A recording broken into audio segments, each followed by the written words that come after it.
सबसे पहले अपने शिव गुरु के चरणों की प्रणाम, मैया भवानी के चरणों की प्रणाम, स्वर्गीय हरिंदर भैया के चरणों की प्रणाम, स्वर्गीय शक्ति स्वरूपा नीलम दीदी के चरणों की प्रणाम, कथा सुनने वाला समस्त गुरु भाई बहन के चरणों की प्रणाम। मेरा प्रणाम स्वीकार हो, हे महादेव जी मेरा प्रणाम स्वीकार हो। ताई गुरु भाई बहन रउआ सभे के बीच में बहुत सुंदर ए सावन मास के एगो कथा बा कि देखी महादेव जी बेलपत्र बेचे आइल बनी ये धरती लोक में। अब बेलपत्र काहे बेचे आइल बनी, कौन कारण बा, आ उ बेलपत्र के किनले बा, आ जे किनले बा ओकर बेलपत्र कैसे सोना में बदल गइल बा, सब बेलपत्र सोना के बन चुकल बा। ताई ये कथा के माध्यम से सुनी, बहुत सुंदर ई कथा बा। तो देखी गुरु भाई बहन, एक समय के बात ह कि यह सावन के महीना चलत रहे।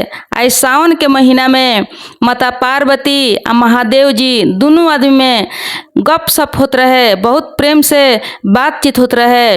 वही समय में माता पार्वती कहतनी कि हे नाथ, हे स्वामी, देखी ये सावन के महीना कितना सुंदर होला। राउर भक्त लोग एकदम रउआ पूजा पाठ में, रउआ भक्ति में मगन रहेला। सब लोग बहुत लवलीन होके राउर भक्ति करेला। आ देखी रउआ बेलपत्र जौन रउआ खातिर बहुत ज़्यादा प्रिय बा, वो बेलपत्र के चक्कर में सब लोग बेचैन रहेला।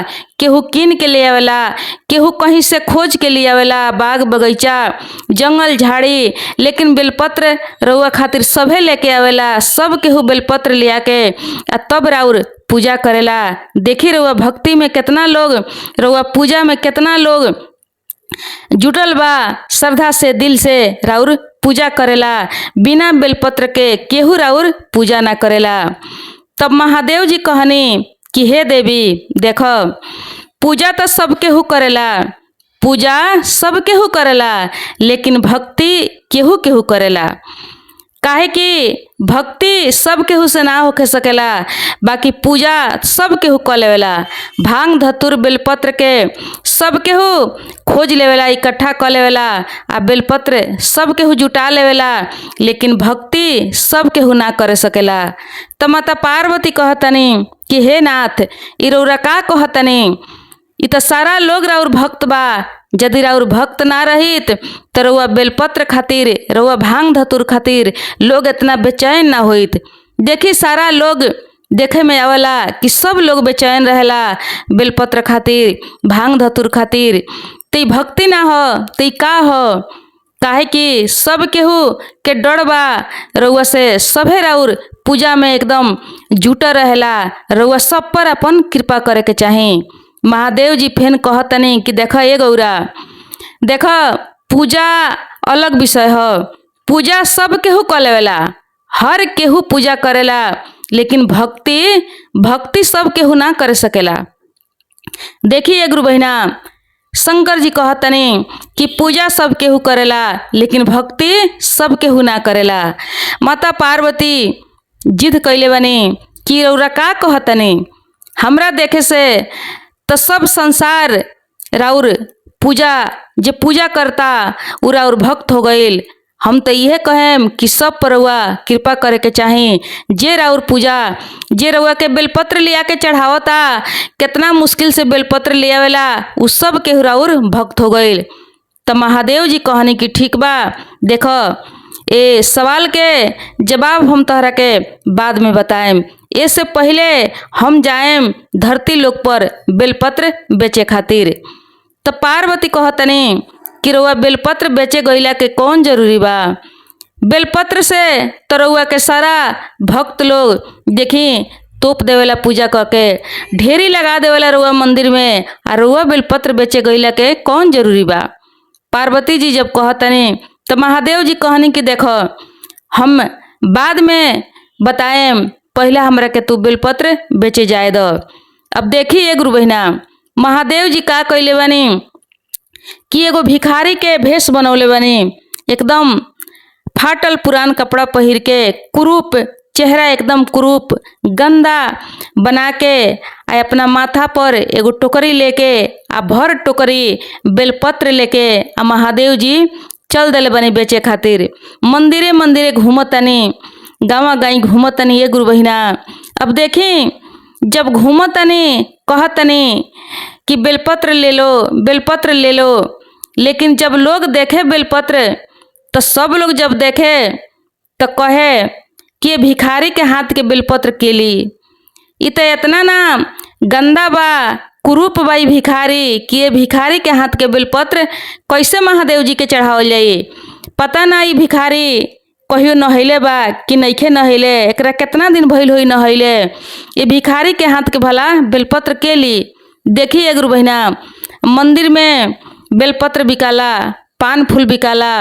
अब सब लोग जे मंदिर जाए, कुछ लोग अपना घर से लेके जाए, आ जे ना जाला से मंदिर के दुआरी पर जाके सब जब बिकाला तो सब लोग किनेला, लेकिन वो भिखारी के सब लोग ठुकरा देवे।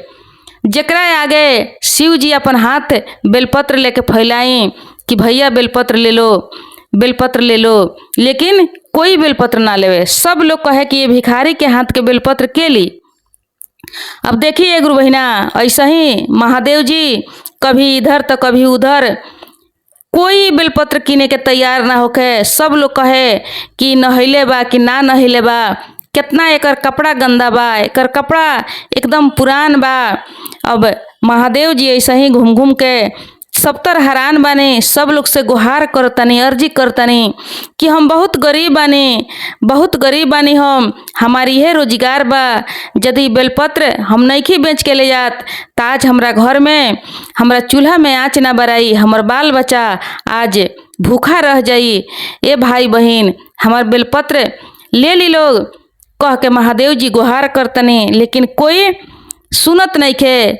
शिव जी कभी ये गांव में, कभी वो गांव में, कभी ये मंदिर में, कभी वो मंदिर में, एकहूँ गो बेलपत्र नइखे बेचात। जे वहाँ बैठल बा साफ सुथरा बा, जे स्टैंडर बा, दुकान लगौले बा, ओकर बेलपत्र बेचा रहल बा, आ महादेव जी के बेलपत्र नइखे बेचात। अब महादेव जी निराश होके जाके आ जब सब लोग भगावे लगल कि भिखारी के भगाव यहाँ से, भिखारी के भगाव, ये भिखारी काहे खातिर आइल बा बेलपत्र बेचे, ये भिखारी के हाथ के भला बेलपत्र के किनी। अब ऐसा ही कह के दो चार आदमी जब भगौलस तब महादेव जी जाके एगो दुकान रहे जहाँ बेलपत्र, पान फूल, प्रसादी सब कुछ बिकात रहे। वही दुकान के अगाड़ी जाके बैठ गईनी।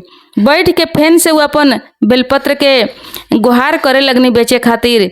लेकिन वो दुकानदार जब देखता तो दुकानदारों, ए गुरु बहिना, दुकानदारों वहाँ से भगा देता, कहता कि भिखारी कहाँ से आके हमरा दुआरी पर बैठ गए हमरा दुकान के सामने। अब तो एकरा साथे साथे देखतनी कि हमरो सामानवा कुछ ना बेचाई। अब वो जाके आ दुकानदार ओ भिखारी के वहाँ से भगा दिले। तो ऐसा ही महादेव जी अपन बेलपत्र उठौनी आ चल देनी। जब चल देनी तो एगो गरीब मजदूर आदमी आवत रहे, बेलपत्र किने हुआ आवत रहे, बेलपत्र किने आवत रहे तो देखलस कि ये भिखारी के सब लोग भगावता, खेदता, ये भिखारी गुहार करता कि केहू हमार बेलपत्र ले लीत तो हमरो घर में कुछ राशन पताई के व्यवस्था हो जाइत। अब वो बेलपत्र किने आवत रहले तो कहले कि ये बेलपत्र वाला भैया, तू हमरा के बेलपत्र द, हम तोहर बेलपत्र किनेम। तो ये महादेव जी कहतनी कि का भाई साहेब, रउआ हमार बेलपत्र सही में किनेम कि रउआ हमार मजाक उड़ावतनी। तो कहले मजदूर कि ना, हम तोहर बेलपत्र किनेम। तो ये महादेव जी कहनी कि रउआ हमरा के देखी हम कैसन बानी, हम कुरूप बानी, हम भिखारी हई, हम बहुत, हमरा के देख ली गौर से पहला, हम बहुत गंदा बानी, तब रउआ बेलपत्र किनेम। पहले रउआ हमरा के देख ली, परेख ली, ओकरा बाद में रउआ बेलपत्र किनेम। काहे कि केहू हमरा हाथ के बेलपत्र लेवे के तैयार नइखे होत। तो मजदूर कहले कि देखो बेलपत्र वाला भैया, तोहरा देह से हमरा का मतलब बा, तोहरा देह से हमरा का मतलब बा, हमरा तो बेलपत्र से मतलब बा। अब बेलपत्र के कहाँ से लेके आवेला, कैसे लेके आवेला, उ के देखेला, उ के देखेला। तो हमरा बेलपत्र से जरूरी बा, हम बेलपत्र तोहरा हाथ से किने, तू हमरा के बेलपत्र दो। लेकिन देखो भाई, हमरा पास 7 गो रुपया बा, मात्र 7 गो रुपया बा, काहे कि हमहू गरीब बानी आ हमहू मजदूर हई, रोज कमाई ने तो रोज खाई ने, लेकिन हमरा पास आज 7 गो रुपया ऐसे बा कि आज हमरा काम नइखे मिलल आ हमरा बेलपत्र के जरूरी बा, काहे कि हमर पत्नी शिव जी के बहुत भक्त है, शिव जी के पूजा पाठ करेली आ इस सावन के महीना में वो मंदिर नहीं जा पावत, काहे कि वो गर्भवती बाड़ी वो के वजह से वो मंदिर नहीं जात, तो घर ही में वो पूजा करेली तो उनका खातिर बेलपत्र के व्यवस्था हमरा करे के पड़ेला। तो तू इस 7 रुपया के जौन बेलपत्र होखे वो हमरा के बेलपत्र तू दे द भाई। तब महादेव जी कहतनी ए गुरु बहिना कि ए भाई साहब देखी रउआ सब हमर बेलपत्र ले ली, रउआ हमरा के बिहान ले आके पैसा दे देम, जब रउआ पास पैसा होई तब रउआ हमरा के पैसा ले आके दे देम, काहे कि जब राउर पत्नी गर्भवती बाड़ी मंदिर ना जा सकतारी तो बेलपत्र कुछ दिन उनका काम लग जाई। देखिए गुरु बहिना बेलपत्र जरूरी नहीं है कि आज के तुड़ल आजे चढ़ावल जाई, बेलपत्र राख के तुड़ के 1 दिन के बेलपत्र कई दिन चढ़ावल जाला। तब महादेव जी बताओ तनी कि तू अपना पत्नी खातिर सब बेलपत्र ले जा आ पैसा तू हमरा के बाद में बिहान ले आके दे दीह, बिहान तू यही ठाव में ले आ तू हमरा के पैसा दे दीह। अब देखिए गुरु बहिना अब महादेव जी सब बेलपत्र उठा के दे देनी वो मजदूर के, वो मजदूर वो बेलपत्र उठौले, कहले कि ठीक बा तू यही जब बिहान अइह आ हम बिहान यही जा तोहरा के पैसा ले आके बाकी के पैसा हम दे देम। कहनी महादेव जी की ठीक बा। अब महादेव जी बेलपत्र पूरा टोकरी दे देनी आ दे के वहाँ से वापस चलैनी। आई मजदूर अपना घरे लेके गईले, जब गईले तो अपना पत्नी के देखौले, कहले कि देखो हम आज भर टोकरी तोहरा खातिर बेलपत्र ले आ दिले बानी, अब तू पूरा सावन ऐसे पूजा करीह आ देखो हम बिहान जेकरा से ले ले बानी उधार ले ले बानी बिहान उनका के हमरा पैसा देवे जाए के बा। उनकर पत्नी जी बा बहुत खुश भइली ए गुरु बहिना बेलपत्र देख के, कहली कि ठीक बा। अब ले जाके उ देवता घर में जहाँ पूजा करत रहली वही जा धो दहली टोकरी, कहली कि बिहान से यही बेलपत्र से हम पूजा करें। अब देखिए गुरु बहिना अब रात में खा पी के सुतल बालो तो फिर जब बिहान भइल बा तो वो गईली उनकर पत्नी पूजा पाठ करे खातिर, जब वो घर में गईली तो ये गुरु बहिना जब वो टोकरी पर नजर पड़ता तो पूरा बेलपत्र जौन रहे पूरा सोना के बन चुका रहे, सोना के बन के एकदम जगमगात रहे। अब तो वो एकदम देख के चकित में पड़ जाता रही। अब तुरंत अपना पति के बुलाओ तारी ये गुरु बहिना बुलाओ तारी, कह तारी कि ये जी रउआ आई है, देखी रउआ बेलपत्र जौन ले आयल बनी सारा बेलपत्र सोना के बन चुकल बा, ई का हो गई, कौन ऐसा चमत्कार हो। अब उहो जब अइले देखले तो कहले कि हे भगवान हे महादेव जी ई का हो गई, ई बेलपत्र तो एगो भिखारी से हम किनले रहनी हो, ई कैसे सोना में बदल गई, ये तो कुछ समझ में नहीं आवत।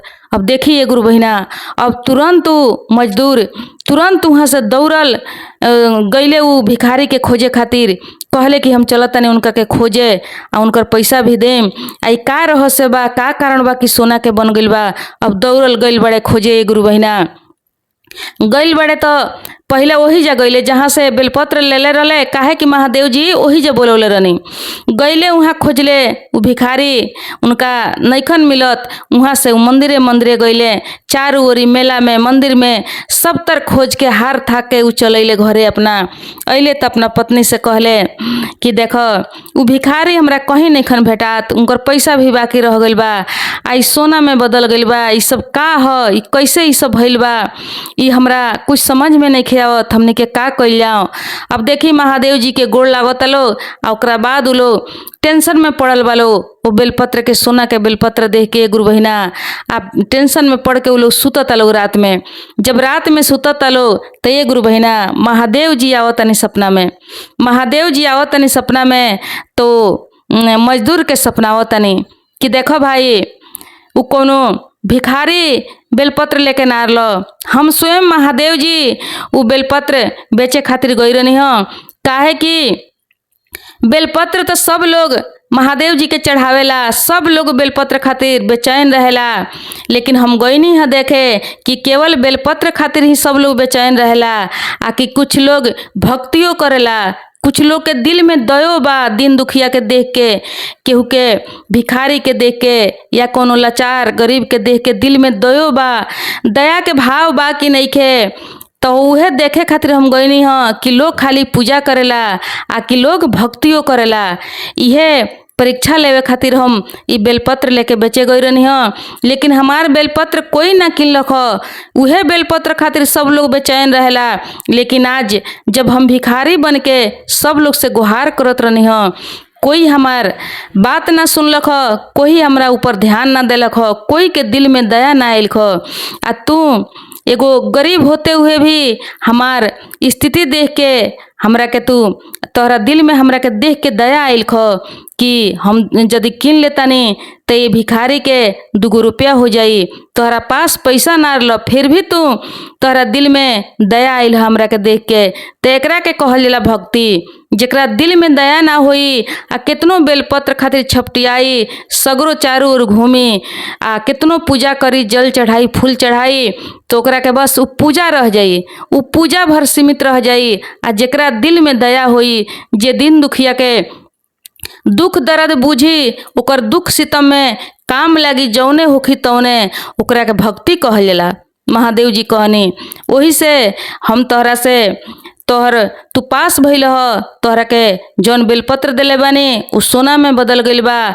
अब उ बेलपत्र के तू अपना जरूरी भर बेची ह, जौन कुछ करे के होई तौन कुछ तू करी ह।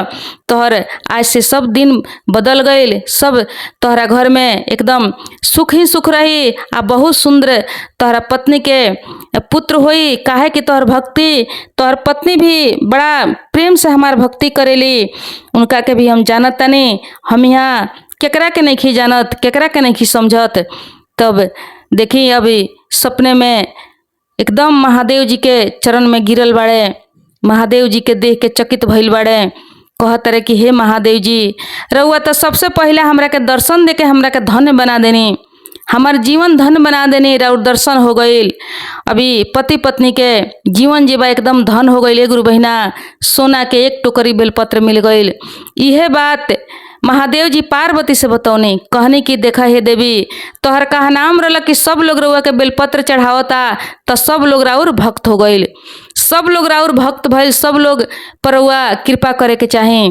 लेकिन देखा तू सब कहानी कह के देखौनी, बतौनी कि केवल पूजा कैले से, भांग धतुर बेलपत्र चढ़ावला से भक्ति ना होला। भक्ति के मतलब भइल कि दिल में दया होखे, मन लवलीन होखे, हर आदमी के दुख में आदमी काम लगे। भिखारी बन के हम तड़पत रहनी ह, लोग के सामने गुहार लगावत रहनी ह कि बेलपत्र ना बेचाई तो हमरा घर में चूल्हा में आँच ना बराई, हमर बाल बच्चा उपास पर जाई। लेकिन उससे कोई के मतलब नहीं के, केवल मतलब बा कि महादेव जी के जल ले जाके चढ़ा देव के बा। जल चढ़ावल जाई तो हमनी के फायदा होई, भांग चढ़ावल जाई तो हमनी के फायदा होई। धतुर बेलपत्र महादेव जी के प्रिय चीज ह, अगर हमनी के चढ़ावल जाई तो हमनी के फायदा होई, हमनी के धन दौलत मिली, हमनी के घर परिवार सब सुखी रही। एकर चिंता सब लोग के रहेला। लेकिन केहू दिन दुखिया के ऊपर केहू के चिंता, केहू के नजर ना जाला, केहू के ध्यान ना जाला कि कैसे केहू के दुख में जाके सहाय होखल जाओ, केहू के दुख दर्द बुझल जाओ, कोनो बात के सहन कइल जाओ, कुछ दान उपदान करल जाओ। तो तू कहतारू कि जे बेलपत्र चढ़ावता उ सब लोग राउर भक्त हो गईल। तो तू बताओ कि एगो भिखारी बेलपत्र लेके चिल्लाता, ओकरा चूल्हा में आँच नहीं खे बराए वाला, ओकर बाल बच्चा उपास पड़े वाला बा, लेकिन उसे केहू के मतलब नहीं खे, उसे केहू के मतलब नहीं खे कि भूखा रहस, बस लोग देखे कि भिखारी है, नहैले बा कि ना नहैले बा, एकर कपड़ा गंदा बा, एकर कपड़ा फाटल बा, एकर कपड़ा फाटल बा। सब लोग खोजे कि जे बढ़िया होई, साफ सुथरा होई, बढ़िया कपड़ा पहिरले ओढ़ले होई, ओकरा हाथ के बेलपत्र किनल जाई। अपना मन के शुद्धि नहीं खे लेकिन दूसरा के मन के शुद्धि सब लोग देखेला। कहनी महादेव जी कि आपन मन शुद्ध है नहीं खे, आपन मन निर्मल पवित्र है नहीं खे, आ दूसरा केहू के एगो भिखारी जे भिखारिये बा ओकरा कपड़ा कहाँ से बढ़िया आई। उ साफ कहाँ से रही? जे भिखारी बा उ कैसे साफ रही? उ तो भिखारी बा। लेकिन एगो भिखारी के गुहार पुकार केहू नइखे सुनत। सब लोग जाके बड़का बड़का दुकान से, जहाँ सजल सजावल दुकान बा, जे अमीर बा बड़का बड़का दुकान कइले बा, ओ दुकान से सब लोग बेलपत्र किनता। लेकिन एगो भिखारी के केहू नइखे पूछत, केहू के ध्यान नइखे जात। सब लोग खेदता बेला